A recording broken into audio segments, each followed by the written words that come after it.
The Christmas Mystery, the 11th of December. Many people are terribly frightened when they see one of the angels of the Lord. The rest of the afternoon was spent poring over the scraps of paper that had fallen out of the magic advent calendar, one after the other. Joachim had tried to put them into the right order so that Mama and Papa could read the story. As they read, Papa said, "That's the strangest thing I've ever seen. We must find out more about this. I wonder how many calendars like this were made." And Mama kept saying, "I've never seen anything like it. Imagine bringing this advent calendar home, Joachim." When it was evening and Joachim had to go to bed, he sat up for a long time staring at the calendar. Then it happened again. It had happened again. On the big calendar picture were painted many angels floating down from the sky. Joachim had seen that before, but only today did he discover that one of the angels in the picture was a cherub. He was quite sure Imperial, the cherub, had not been in the picture until Joachim had read that he flew in spirals down from the tall church tower. "Mama! Papa!" he shouted. Both of them came rushing into the room. They were obviously afraid that something dreadful had happened to him. He was a bit shocked himself.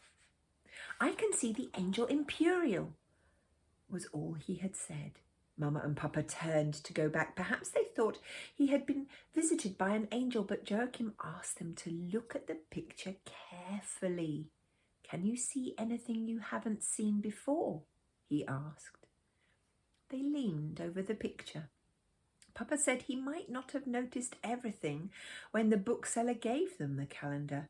He had been so flustered that he had left his driving licence on the counter. For instance, he hadn't noticed that one of the shepherds was holding a shepherd's crook in his hand.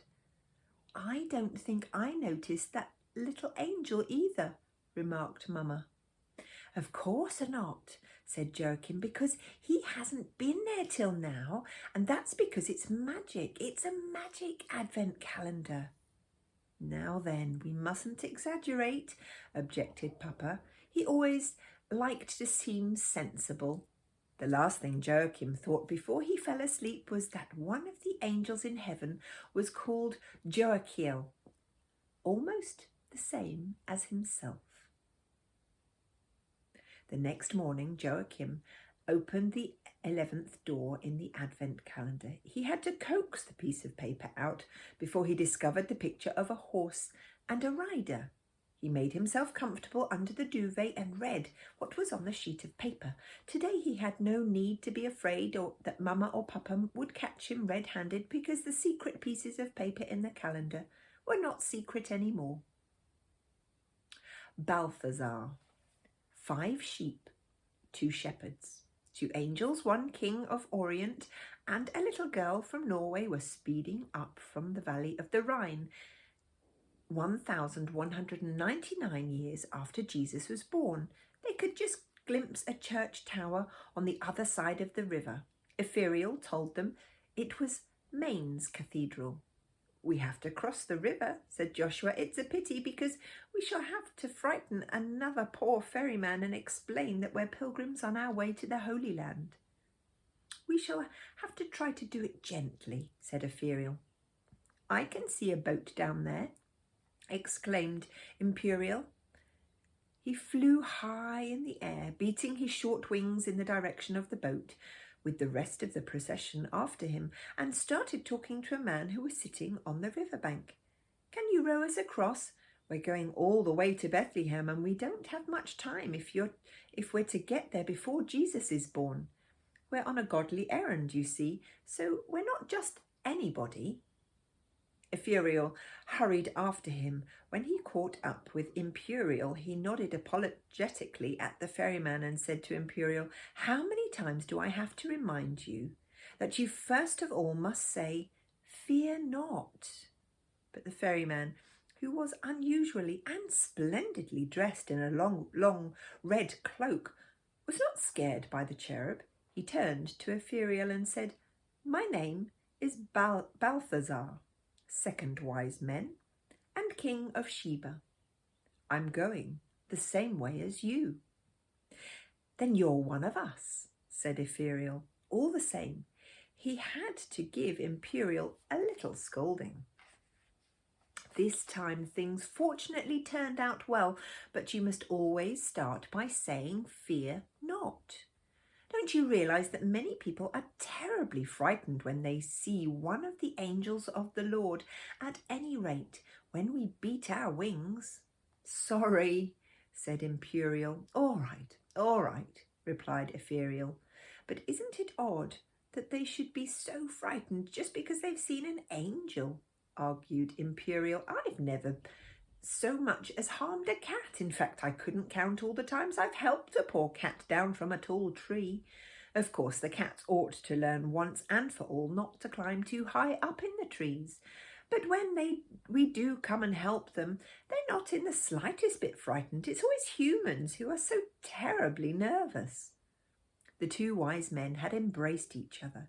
It's been a very long time, said the one. And it was a very, very long way from the Rhine, answered the other. But it's very, very pleasant to see you again. They had their arms around each other, so it was not easy to say who had said what, but now the whole of the pilgrims' procession went on board the boat. The kings of the Orient each took an oar and rowed across the river, which was almost as wide as the stretch of an ocean. On the other side, Ethereal pointed up at the beautiful cathedral. It seemed a little dumpy and hadn't such a tall tower as many other churches that they had passed, but it was much older. The year is 1186 after Christ. Work on this cathedral began more than 200 years ago. At that time, almost 1,000 years had passed since one seed was sown in the earth so that a field of churches and cathedrals should grow over the whole world. A whole field of churches, repeated Imperial. It would be fun to work out how many kilos of stone and timber have been used to celebrate Jesus' birth, not to mention how many cakes have been baked or how many parcels have been packed. Christmas is the whole world's biggest birthday party, for everybody in the whole world is invited to join. That's why the party has lasted for so many years. Joshua struck the ground with his crook. To Bethlehem, to Bethlehem. The pilgrims hurried along the west bank of the Rhine. It was early in the morning, so that very few people would be scared, when in the course of a short second or two they saw 5 sheep, 2 shepherds, 2 kings of Orient, 2 angels of the Lord, and a little girl dressed in clothes very different from those that were in the Middle Ages. When they tumbled into town of Worms in the year of our Lord 1162, they met a rider on horseback, a soldier who had been on night duty perhaps. The angel, Imperial, flew over to the man, buzzed around him like an excited bumblebee, and repeated, "Fear not, fear not, fear not." The poor man was extremely scared. He spurred on his horse and galloped away round some low buildings. He didn't even have time to say Hallelujah or God be praised. You only need to say it once, Ethereal chided Imperial. But you must say it in a gentle, soft, heavenly voice. Fear not. You must say, it's a good idea to keep your arms down too, to show that you're not carrying a weapon. Balthazar, the wise man, pointed up at a cathedral with 6 towers. Everywhere and at all times people have stretched their arms out to God, he said. The church towers point up to heaven too, but they last much longer. The shepherds bent their heads respectfully at these wise words, and Elizabeth felt she had to repeat them to herself before she was quite certain what he meant. Joshua said, "To Bethlehem, to Bethlehem." In the city of Basel, on the south bank of the Rhine, they stopped in front of another big cathedral. The time tells us that 1,119 years have passed since the Christ child was born, announced Ethereal. This cathedral, with 5 naves, has just celebrated its centenary, But for hundreds of years, Basel has been an important crossroads for travellers who have journeyed through the Alps between Italy and northern Europe. We're going to follow the same route over the St. Bernard Pass. To Bethlehem, said Joshua the shepherd, striking his crook onto the ground. To Bethlehem. Whereupon they set off upwards through the Swiss mountains. Joachim sat in bed thinking about the strange pilgrimage to Bethlehem. After a while his mother and father came in to read what was on the piece of paper. We took home a small miracle from the bookshop, didn't we, Joachim? Said Papa. Can you imagine how it was made? I think John made it, said Joachim. The bookseller said something about someone called John, didn't he? Joachim wondered whether he ought to tell Mama and Papa that he'd met John, but he didn't. He had to keep one little secret for himself because there was something else as well. Sebet Tebas. Sebet Tebas. If this calendar was made by a flower seller, said Papa, he's certainly inventive. Mama agreed. Yes, he has plenty of imagination. You said I had a lot of imagination when I told you about Elizabeth and Epherial, he said, but I'd only read all the scraps of paper in the Advent calendar.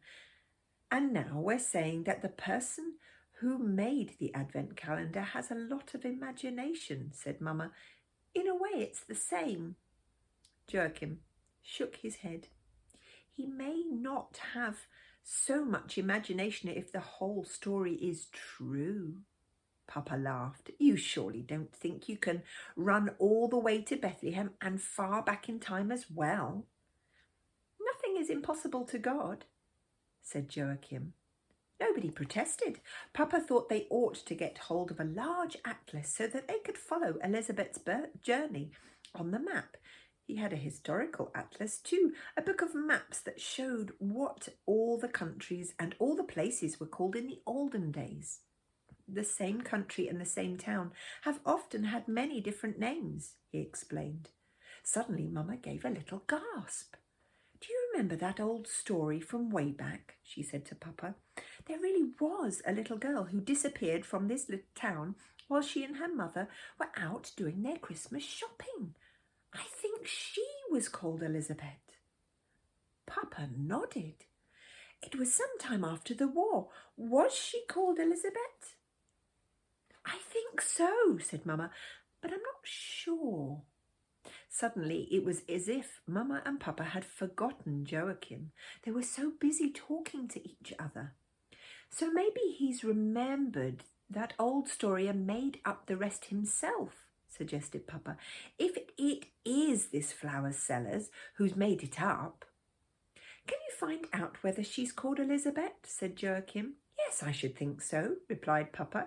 Not that it really matters what she was called. The last person to say anything before they had to hurry to eat breakfast was Joachim. I think it matters a lot, he said, because the lady in the photo was called Elizabeth too. And that's the end of the chapter.